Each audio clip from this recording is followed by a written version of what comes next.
საერთაშორისო გამჭვირვალობა საქართველოს განცხადებით ანტიკორუფციული ბიუროს ხელმძღვანელი რაჟდენ კუპრაშვილი ქართული ოცნების დამფუძნებლის ბიძინა ივანიშვილის ქონებრივ დეკლარაციას მალავს, როგორც ორგანიზაციის გამოქვეყნებულ განცხადებაშია ნათქვამი. დეკლარაციის შევსება 2024 წლის ბოლოს იმ დროს უწევდა, როდესაც ივანიშვილი მცირე ხნით ფორმალურად პარლამენტის წევრი იყო. საერთაშორისო გამჭვირვალობა საქართველოს ინფორმაციით დოკუმენტი ვებგვერდზე არ იძებნება.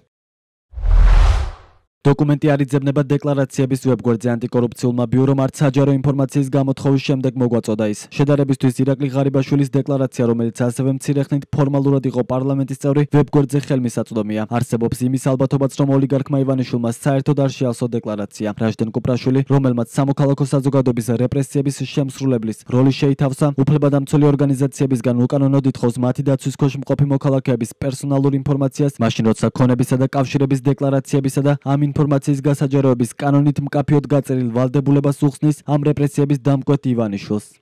ქართული ოცნება საერთაშორისო გამჭვირვალობა საქართველოს მიერ გავრცელებული ინფორმაციას დეზინფორმაციას უწოდებს. ქართული ოცნების მტკიცებით ბიძინა ივანიშვილმა ქონებრივი დეკლარაცია როგორც პარლამენტის წევრობის კანდიდატმა 2024 წლის 4 ოქტომბერში შეავსო, ხოლო როგორც პარლამენტის წევრი ის დეკლარაციის წარდგენის ვალდებულებისაგან გათავისუფლდა, რადგან თანამდებობაზე მისი ყოფნის პერიოდი 2 თვეს არ აღემატებოდა. ეს გარემოება კი ოცნების განმარტებით პირს ქონებრივი დეკლარაციის შევსებისგან ათავისუფლებს.